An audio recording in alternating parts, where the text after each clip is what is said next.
Thank you for clicking on the video. Welcome back to the channel. This is another review for American Horror Story American Horror Story NYC. I was going to say New York City.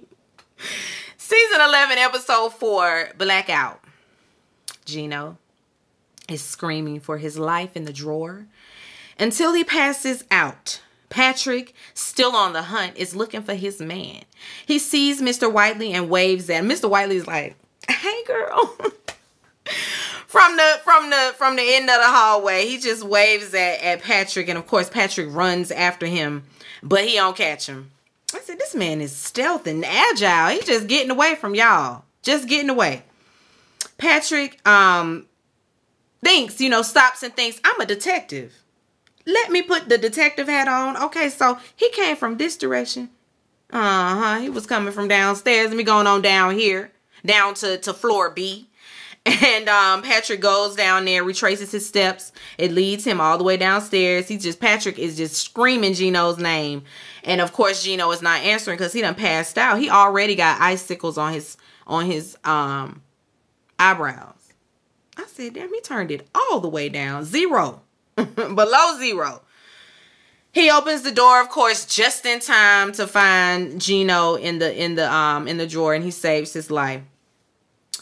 Then we see Gino waking up in his apartment, scratching like, you done brought fleas around here? What the fuck going on with the fleas? And of course, Patrick is like, me? Yeah, you.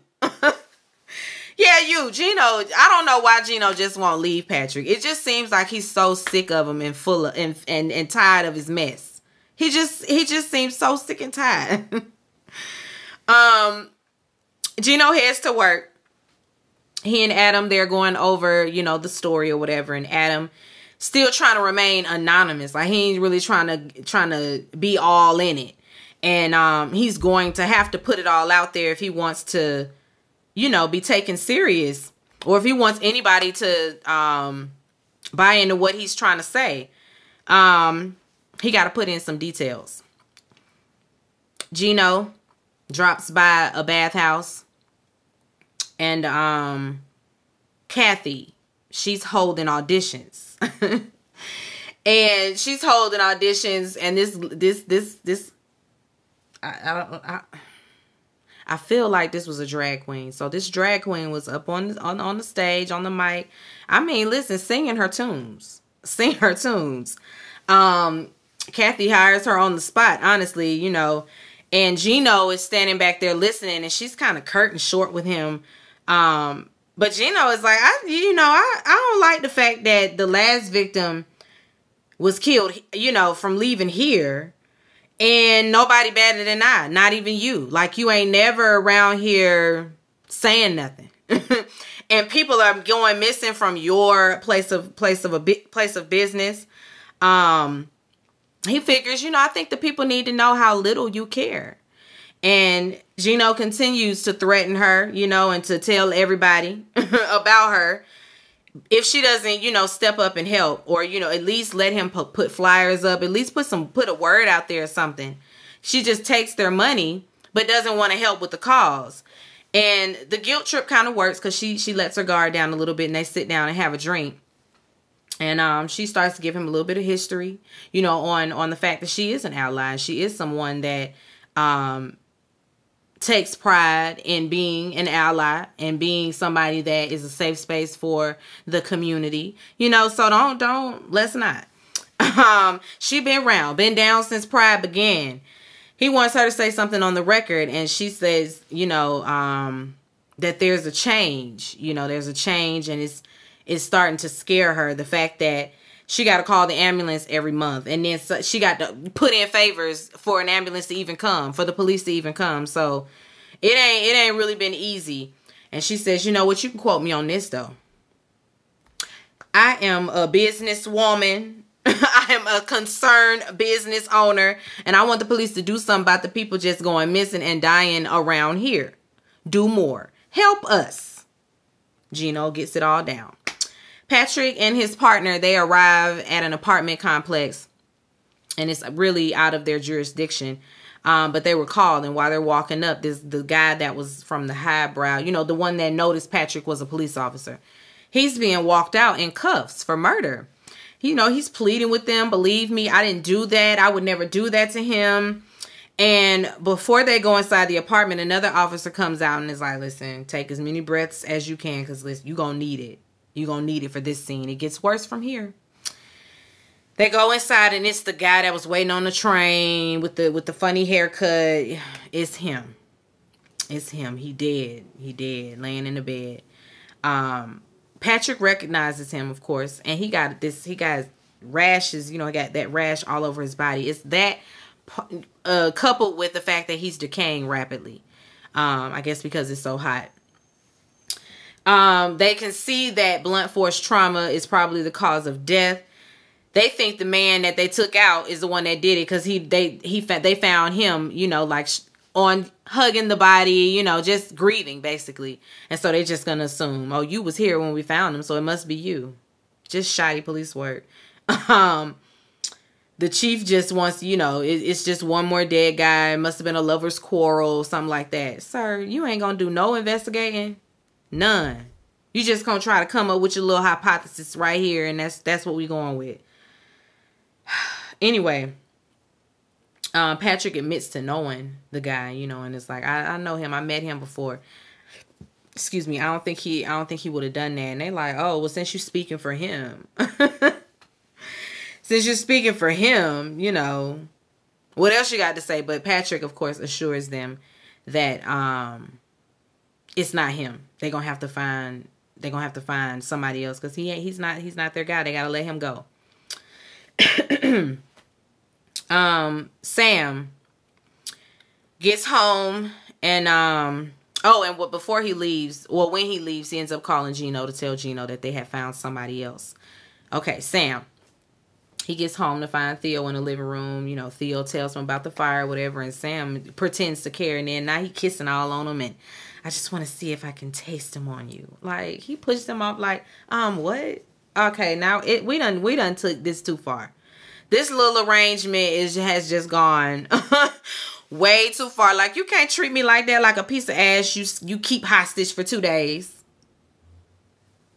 He try to act like he don't know what he talking about, but you know exactly what he talking about. Sam is acting all confused. You know, he didn't really deny it, but he's acting all confused.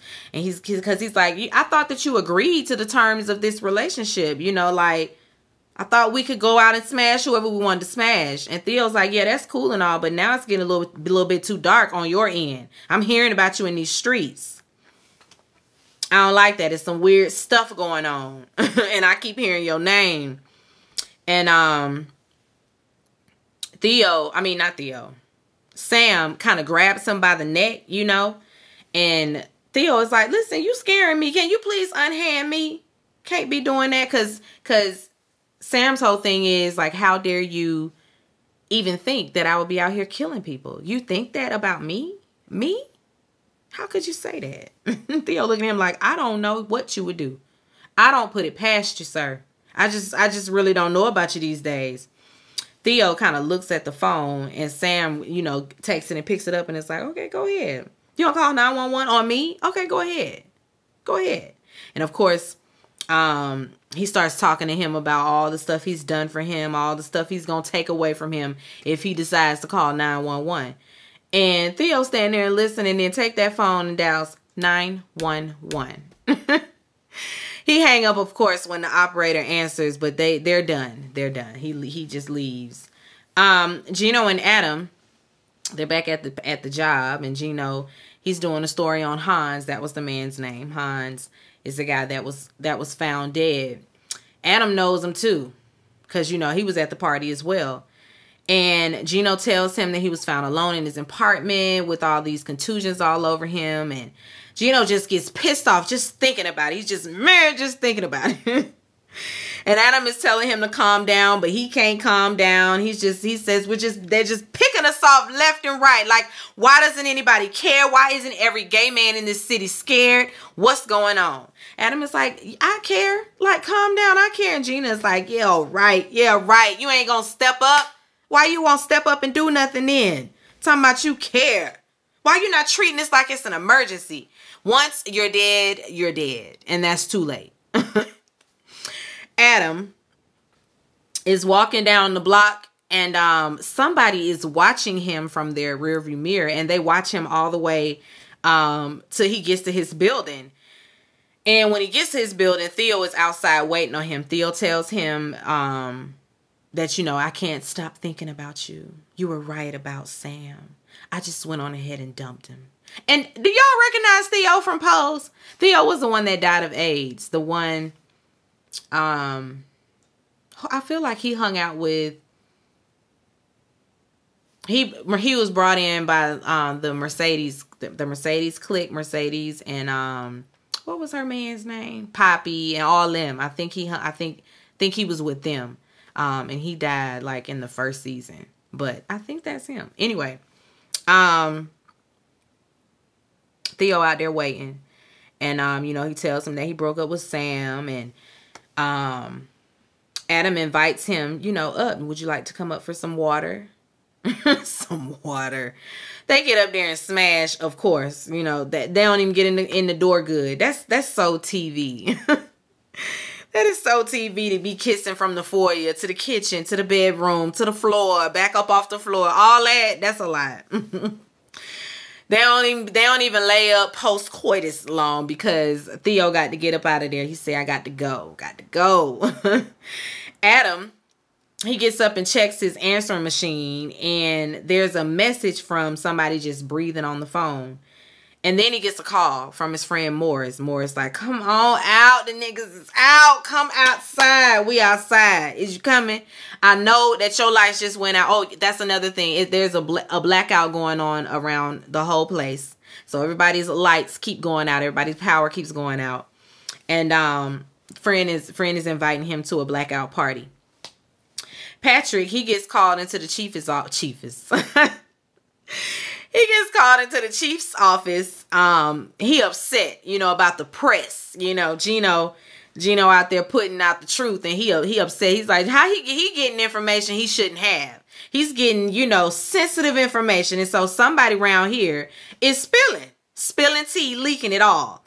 And Patrick is like, you got something you want to ask? Well, yeah, you're right. Now that we said, was it you? Are you the mole? Are you the one doing it? And Patrick goes, first he starts off and gives his proud cop speech. I'm proud to be a cop. I'm proud to be a detective. I'm proud to be an American. And I'm proud to be a gay man. Yeah, Chief. I'm gay.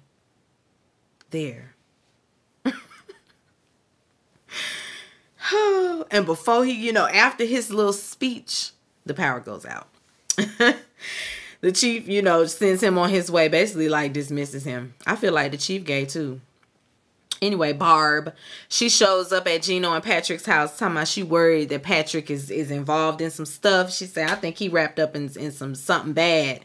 Maybe he got recruited or something. I just don't know. She been reading Gino's pieces. She been reading them all. And she thinks that Patrick is susceptible enough to be around there doing something like that. She don't know. She just don't know. She pulls out that leather mask, and of course, Gino is like, we've talked about this. Like, you're not really dropping no bomb on me. I already know about the mask too. You know, she says she's just trying to help. And Gino's like, no, you're not trying to help. You're trying to drive a wedge between us. And it's not going to work, Barb. It's not going to work. She look at Gino like, I see myself in you. Listen, be careful, okay? I see myself in you, and she know Patrick to be a liar, and so she like, I don't trust him. Don't let him scam you. Don't let him get you too, okay? Ask him. Patrick, he gets a call at his desk, and it's Mr. Whiteley. Mr. Whiteley like, the lights are off. I'm finna go around there to Central Park and kill everybody. He really taunting Patrick, and Patrick is, you know, feeling like, yes, I got him, because he gonna go around there and see what's what. They had a conversation, you know, a little back and forth, creepy serial killer back and forth conversation, but you know, I ain't getting in all that. The gist was, he say he gonna go to Central Park and start killing tonight, because street lights ain't on. When he hangs up, The chief, of course, has questions about the call, and he's like, oh, that was a lead. That was a lead. Get your things. We're headed out. We're headed to Central Park. Adam, he walking around, and Sam just rolls up on him in his car, telling him to get in. Adam, dumbass, gets in the car. Sam is like, oh, I was shocked you got in here.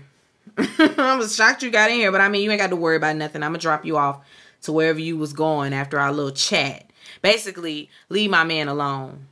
He needs me and I need him. Adam looking at him like, I can't tell. I can't tell. He offers to pay him off and everything. Adam like, listen, stop the car. Stop the car.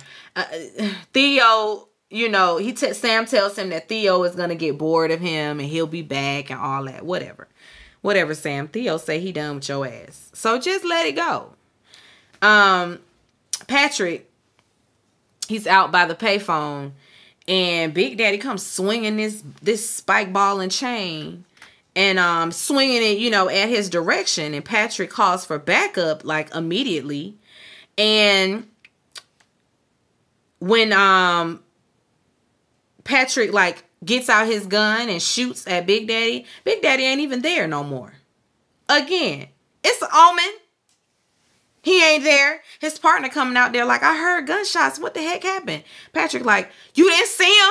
It was a man in the woods. And he go off into the woods to see what's what. He go off in there lurking. He just runs away to look for Big Daddy. Mr. Whiteley is out in Central Park just lurking. There's this couple, you know, walking down the little trail. He pretending to be on the payphone. And once they get past, you know, he hangs it up and he follows them. Hans's friend is walking through the blackout party with a flashlight like, wake up, get up, wake up. Don't y'all know it's not safe out here? They're killing us. Wake up. Don't y'all know it's not safe? And they all like, come on. Because, you know, they in the middle of the sex, all of them. Hans say, don't y'all know that, I mean, not Hans, but his friend is like, Hans is dead. The people ain't even know. They ain't even know about Hans. They're all shocked. He tells them that Hans got sick and he died. Adam stands up because he there too. Like, oh, yep, absolutely. That's exactly what happened. He co-signs. It's all true. Adam is like, y'all, we should organize. You know, we should organize until we can really figure out what's going on. Until we figure out what we're up against. The room is like, yeah, let's do that. Patrick is home and Gino's sitting in the dark smoking a blunt. And Patrick tells him, you know, the good news. I came out to my chief. And Gino is just like, cool.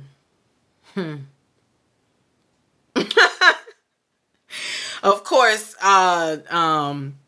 what's his name? Patrick is, you know, like confused. Like, you're not happy for me? And Gino just nods and pulls out the mask. And he's like, what's this? What's this? Patrick says, where'd you get that? Gino is like, I want the truth. All of it. Or leave. So that's Gino place. Patrick tells him, I've been with other guys a lot. I never exchanged names or none of that. It's basically one night stands. And Gino was like, why? And he says that it's just a compulsion. But this right here, this is what I want. And Gino was like, it ain't even about the other men. I ain't even pressed about that. Because if that's what you wanted to do, if you wanted to just go smash other people, we could have done that. I could have done that. But that ain't what you want. You like lying and sneaking around. That's what this is about. The lying is what gets you off. And then Patrick runs down all of this stuff that he's done to prove that he's not that guy. You know? He's not ashamed to be gay and all that. And Gino was like, you done came clean to your boss, but why? You only came clean because your back was up against the wall. That's the only time you tell the truth, is when you are forced to do so. Like Gino just can't get down with that. You said something because you got caught. And Gino tries to get up. You know, he say the lies are just choking me. The lies. And then now he having a whole heart attack or panic attack or gas or something, but he done passed out right there on the floor. The party host and Hans, his homeboy, they are walking through the woods. they see Mr. Whiteley cut off somebody's head. Like, they actually stand behind him and see. And then I know Mr. Whiteley saw them and knew that they were standing there watching. I know that. But I guess they think they sneaking. Because Hans's homeboy, he tries to run. And party host talking about, no, let's follow him. And they were loud as hell. No, let's follow him. That's how loud he was. I said, y'all loud as hell, scuffling through the trees. He hear y'all. He can't hear you. Like, pipe all the way down, sir. Gino is at the hospital. You know, he's awake now. Patrick tells him he just passed out. Probably having a panic attack. The doctors say that they're running tests. They found an enlarged lymph node. In his armpit. I was going to say they didn't tell us where, but it was in his armpit. And she asked, do you live with cats? You know, no, they do not live with cats. The flea bites, because somebody brought fleas. The flea bites is what did it. They indicate cat scratch fever. And so they got to make sure, they got to keep him, you know, I don't know, overnight or 2 nights, I don't know, but they got to keep him until his fever goes down and make sure that it stays down. These idiots are following Mr. Whiteley in the woods. Again, he knows that you're behind him.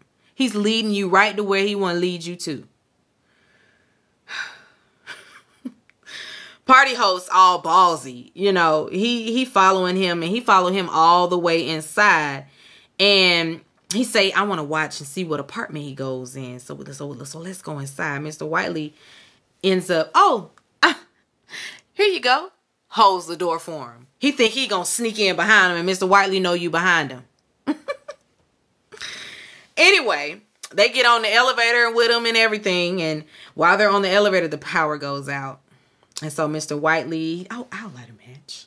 He lights the match and he's holding it up, making creepy serial killer small talk. And party host, he asking all these questions, again, thinking he incognito. And you not. You are not. Party host can smell what's, because he got a bag. And he's holding his nose.